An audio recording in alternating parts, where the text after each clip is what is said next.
ያልታሰበ ነገር ማጣ። ይሄን ማለት አብርሽና እንዲሁም ደግሞ ሩታ ይገናኛሉ ብለን አስበነው አናቅም። በነገራችን ላይ አብርሽ በመጀመሪያው ሁኔታ ሆኖ ይገናኛሉ አንድ ይሆናሉ ብዬ እኔ በበኩሌ አስቤ አላቅም።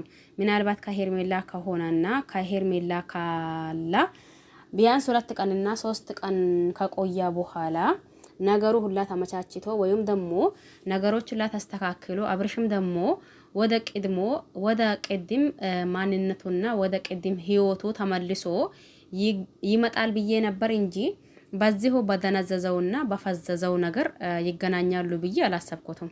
እናንተ ነው የምታውቁት። ለማንኛውም ቅድም ለታ ተፈጠረውን አይታችሁት ነበር ብዬ አስባለሁኝ። ምንም ይሁን ምንም ይፈጠር እኔ የሚፈልገው አብርሽንና አብርሽንን ብቻና ብቻ ነው። ስለዚህ እዚህ ጋር እያስመሰላችሁ ነው ያላችሁት። ምክንያቱም ዴቭም ለምን አብርሽና ሄርሜላን ጠርቻቸዋለሁ ይመጣሉ ነበር ያልከኛ ነበረው።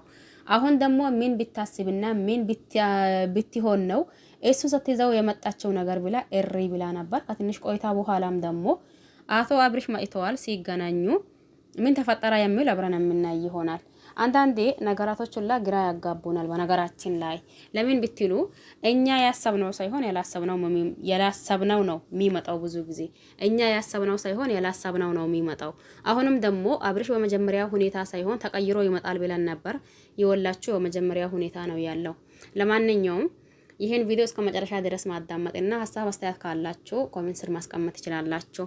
ሰላም አለይኩም ወራህመቱላሂ ወበረካቱሁ። ውድና ተከበራችሁ ቤተሰቦቼ በሙሉ ሀባይብ እንዴት ናችሁ? ደህና ናችሁ ወይ? እኔ አለው አልሐምዱሊላህ። እናንተስ እንዴት ናችሁ? ሁላችሁንም ሰላም ብያለሁኝ። በያላችሁበት ዓለም ዳርቻ የአላህ ሰላም እንዲሁም እዝነት በረከት ርህራሄ ከእናንተ ጋር ይሁንልኝ እያልኩላችሁ መጥቼላችኋለሁኝ። ሲመጣ ምንድነው እንዴት ነው የሚለው እንዳልኳችሁ አብራችሁኝ ሁኑ ማለት ነው። ክርስቲያን ወገኖቼም ሰላም ብያለሁኝ። ሰላማችሁ ይብዛልኝ። እንደተለመደው አብርሽን ይዤላችሁ መጥቻለሁኝ። አብርሽን ይዤላችሁ ሲመጣ ብዙዎቻችን ያልጠበቅነው ነገር ነው እያየን ያለነው ወይም ደግሞ የመጣው ያለው ማለት ነው። ብዙዎቻችን ያልጠበቅነው ነገር አብርሽ በመጀመሪያ ሁኔታ ይመጣል ብለን ሳይሆን አብርሽ ተቀይሮና እንዲሁም ደግሞ ወደ ቀልቡና ወደ ድሮ ማንነቱ አብርሽ ይመጣል ብለን ነበር እንጂ አሁንም እንደደነዘዛ አብርሽ ይመጣል ብለን አንዳችንም አስበነው ወይም ደግሞ እንትን ብለነው አናቀም እየመሰለኝ ነው እኔ ማለት ነው። በበኩሌ እንደዛ ነኝ። ነገር ግን እኔ ብቻዬ ማለትም አልችልም። ብዙዎቻችን እንደዛ ነው ያሰብነው የነበረው። ምናልባት ተቀይሮና እንዲሁም ደግሞ የመጀመሪያው ማንነቱ የመጀመሪያው አብርሽ ሆኖ ይመጣል ብለን ነበር ያጠበቅነው የነበረው። ነገር ግን ያየነበት ሁኔታ ወይም ደግሞ የመጣበት ሁኔታ ግን በጣም እንትን የሚያደርግ ሁኔታ ነው ያለው ማለት ነው። ምክንያቱም ምንም የተቀየረ ነገር የለም። ምንም እንትን የሆነው ነገር የለም። ያው የመጀመሪያው ያየነው አብርሽ ራሱ ነው ያለው ማለት ነው። እዚህ ጋር ብዙ ነገር እየተካሄደ ነው። ብዙ ነገር ከዚህ በፊት እኔ አንዳንድ ጊዜ ግራ ግብት ይለኛል። ከዚህ በፊት አዎ ተጣልተዋል፣ አዎ ተለያይተዋል። እኛ የምናውቀው ምንም ማንም ሊደብቀውና ማንም መደበቅ የማይችለው ግልጽና ግልጽ ሚዲያ ያወጣው ህዝብ ያየው ነገር አብርሽና ሩታ ተለያይተዋል። እንዲሁም ደግሞ ኢፍሬምን ወንድሙን ይሄ ማን ነው ዴቪን ጠርቶ አብርሽ እንዲሁስ አሁን ይተዋኝ እኔን ደግሞ ሲሜን እንዳያጠፋ አሁን ይሄንን ቪዲዮ ያልሰማችሁ እናንተ ትኖራላችሁ ብዬ አላስብም። ሆን ብለን ለማስመሰልና ሆን ብለን ለማሽቃባት ከሊሆና በስተቀር ማለት ነው። ዴቪን ጠርቶ ይወልክ አንተ ለኔም ለሱም ታላቅ ወንድማችን ነክ። ስለዚህ ከዚህ በኋላ የኔን ስም እንዲያጠፋ አልፈልግም። ሚስቱን ቤት አስቀምጦ እንዲህ ይሆናል እያለኝ ነው። እኔም ደግሞ ስሜም እንዲጠፋ አልፈልግም። ከምንም በላይ ደግሞ ይኸው ሩታ አጠገባችን ናት። አጠገባችን ሆና እየሰማችን ነው። እኔ አልፈርምም እያልኩኝ እሷ አስቸግረኝ ወይም ደግሞ እሷ ይፈርምልኝ ብላ በጮኸችው ጩኸቷ የተነሳ ፈርሜላታለሁኝ። ፈርመን በፍርድ ቤት የተለያየን ሰዎች ነን። ስለዚህ እኔ ቆየተኛው አይነት ሚስቴ ናት ቤት አስቀምጬ ከሌላ ሴት ያየኛለሁ። እኔ ደግሞ ይመችኛል ካልኩኝ ያው የፈለኩት ነገር ማድረግ መብት አለኝ።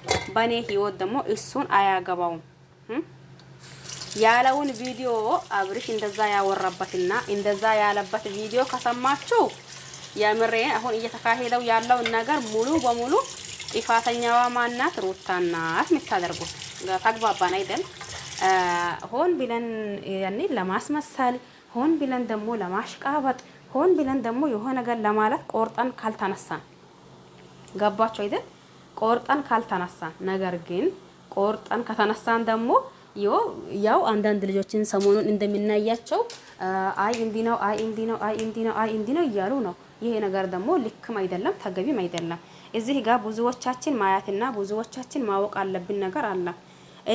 እነዚህ ልጆች ከተለያዩ በኋላ ለሄርሜላ ቀረባ አድርጎላታል። ለዛው ነው ብዙ ጊዜ አብርሽ ከሄርሜላም ቢሆን አይደንቀንም አይገርመንም። ለምን እዚህ ህዝብ ፊት ነው ቀለበት ሲያደርግላት ያየ ነው።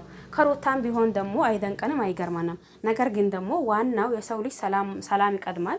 ስለዚህ ያለበትና እያየነው ሁኔታ ጥሩ ስለሊሆና እሱም ደግሞ ወደ ቀልቡ መመለስና ከዛም በኋላ ከሄርሜላም ሆና ከሄርሜላ ከሩታም ሆና ከሩታ ያኔ እናይበታለን። ስለዚህ በመጀመሪያው ሰላሙ ይቀድማል፣ ሰላሙ ይመለስ የምንለው ለዚህ ነበር። ለማንኛውም ሁላችሁ አመሰግናለሁ። በያላችሁ በሰላማችሁ ይብዛ። ቸር ቆዩልኝ። ባይ ባይ።